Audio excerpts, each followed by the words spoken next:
It is Sunday, June 7th, 2026, and this is the Neural Daily. I'm Leonard Cooper, and I'm still the only guy in this basement who knows how to properly degauss a monitor. This is Roxy. I'm Vector Kane. And I'm Alyssa Montgomery. We have a great show for you today. After yesterday's deep dive into Joni Ive and Sam Altman's Sweet Pea gadget and that Meta name tag leak that had Roxy looking for a pair of analog sunglasses, I thought we'd get a breather. Not in this economy. No such luck. Today, we're tracking Sri Ramakrishna's exit from the White House, Starbucks admitting its AI can't tell milk from shadows, and a massive look at the AGI Narrative War after Marc Andreessen claimed the singularity already happened while we were all staring at our phones. The velocity is exponential, Leo.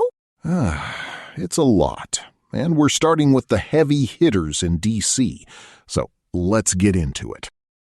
All right, the revolving door at the White House is spinning so fast it's creating a vacuum. Sri Ramakrishnan is officially stepping down as the senior policy advisor for AI. He's been the mastermind behind the American AI Action Plan for 18 months. A year and a half. Which is like 3 decades in tech time. And now he's heading outside to start a new institution. Basically, he's an A16Z alum and an Elon ally who just spent his term deregulating everything. Oh, how shocking. He paved the way for trillion-dollar data center clusters, and now he's going to consult on them. It's the same beauty pageant, just a different stage. To be fair, he did prioritize the energy demands of the industry, which is the bottleneck right now. Right, but check this. President Trump is reportedly negotiating direct government equity stakes in companies like OpenAI. They're calling it a public wealth fund. It's the ultimate sovereign optimization, Leo. Is it? Because here's the thing. If the feds take an equity stake, and OpenAI is simultaneously asking for federal preemption of state laws to ignore governors, Exactly. then we're basically looking at a nationalized tech monopoly. They want to bypass fragmented state regulations, which just means they don't want to deal with privacy laws. And in exchange, the feds get a piece of the pie. It's a sovereign wealth model, I suppose. Although it does create a massive conflict of interest. If the government owns the model, they have every incentive to keep the safety guardrails as loose as possible to keep the valuation climbing. It sounds like a leash to me. A gold-plated leash. Who cares about the leash if the output is triple-digit GDP growth? I can't vector. I don't want my prompts being part of a public wealth fund balance sheet. It's a power grab disguised as an investment, and I'm not buying it. Speaking of power grabs failing, let's talk about a power fail. Starbucks is officially retreating from their AI-driven automated counting system. It only lasted 9 months before they pulled the plug. Wait, Nomad Go was supposed to be the gold standard. Well, the gold standard just turned into a participation trophy, sweetie. They used LiDAR on tablets to track components like milk and syrups in real time, but it turns out the AI struggled with liquid identification. It's the physics problem again. Exactly. If a bottle of oat milk was in a shadow, the AI couldn't see it. And instead of saving time, the baristas had to spend hours reorganizing the storage area just to make the AI's vision happy. So the humans had to work harder to help the robot pretend to be smart? Precisely. Internal memos show the staff are absolutely thrilled it's gone. One supervisor said it got less accurate over time. It's interesting to contrast that with travelers insurance. They've gone machine first on claims, and they're seeing massive success. Papers don't have shadows, Alyssa. Well, it's about the domain.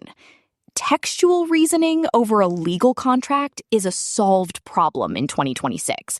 But spatial reasoning in a cluttered back room is still at a kindergarten level. I just love that the most advanced tech in the world was defeated by a dim light bulb. It gives me hope that when the Terminators come, we can all just hide in a slightly dark basement. Well, while Starbucks is struggling with the physical world, Anthropic is taking over the financial world. They officially filed their confidential S-1 this week for the biggest IPO in tech history. $1 trillion valuation? For the safety guys? Their private valuation hit $965 billion in May. And with a revenue run rate of $47 billion. $47 billion? Yes, it's a 5-fold increase since late 2025. They've transitioned from a research lab into a real backbone of the Fortune 500, mostly through Claude Mythos, which is their high-end enterprise model. It's a coding beast. Leo. Here's the deal. We're seeing the great unbundling. OpenAI even launched their GPT-5 series on AWS this week. So Sam Altman is finally cheating on Microsoft? He has to. Compute is the new global currency, and no single cloud provider can handle the demand. By putting GPT-5 on Amazon, they're effectively ending the era of cloud exclusivity. It's a gold rush, and everyone is building their own private mine. This show isn't magic. It's engineering. Eric built our entire stack, from research agents to vocal synthesizers, which requires massive compute. To keep us online, please like, subscribe, and sign up for a free Patreon trial at patreon.com/Neural Network Media today. Your support makes this possible. Okay, so while we're talking about the global brain, let's look at the hardware. Microsoft Build just wrapped up, and they unveiled the Majorana 2 quantum chip. They're claiming a 1,000-fold improvement in qubit reliability. More qubits? I'm still waiting for my smart fridge to stop trying to sell me crypto. No, this is different, Roxy. We're looking at a commercially viable quantum computer by 2029. And they launched the Surface RTX Spark DevBox, which they're calling a desktop data center. 128 gigs of unified memory. You can run a 1 trillion parameter model locally. No cloud, no lag, just raw local intelligence. Oh, wonderful. Now I can have a sentient digital stalker in my guest room that works even during a blackout. Well, actually, Microsoft introduced MXC, execution containers. It's OS-level sandboxing that traps the agent in a digital cage. It can't touch your internet or your clipboard unless you give it permission. I've seen that movie. Alyssa, the robot always finds the one hidden permission and takes over the house. It's about the native agent execution environment. Leo, we're moving toward a world where Windows is just a host for autonomous bots. And I'm sure the hackers are absolutely devastated by these new containers. I'm sure they won't find a way out in 5 minutes. All right, it's time for the main event, and it is a big one. The AAA Narrative War has officially gone nuclear, and it started with Marc Andreessen going on Joe Rogan and dropping the ultimate bombshell. He said it. He said AGI arrived 3 months ago. He's claiming that GPT 5.5 and Claude 4.6 match or exceed human-level expertise on 99% of tasks. Including medical and legal reasoning. Right. And he says we're all just suffering from exponential normalization, where we see a miracle and 5 minutes later, we're complaining that the miracle is too slow. Oh, is that what we're calling it? I thought we were calling it Silicon Valley hype merchants trying to pump their portfolios before the bubble pops. But Roxy, If you can ask a question and get a better answer than any expert on Earth? Better according to who? Vector? According to the data. Andreessen says we've crossed the IQ threshold, and we're just too bored to notice. It is a valid technical observation. If we define AGI as the ability to perform any digital task as well as a human, then Marc is arguably right. I mean, I spend my nights on 4chan correcting people's code, and the models are catching things that take me an hour to find. That's just because you're a perfectionist, Alyssa. But here's the thing. Jensen Huang, the CEO of NVIDIA, came out today and called existential risk unhelpful science fiction. Jensen wants it to be an industrial tool. Exactly. He's selling the tractors. He doesn't want people thinking the tractor is going to wake up and drive the farmer off a cliff. It's a narrative war, pure and simple. Andreessen wants AGI to be here so he can charge AGI prices. And Jensen wants it to be a tool so he can avoid frontier model regulations. It creates a very strange regulatory vacuum.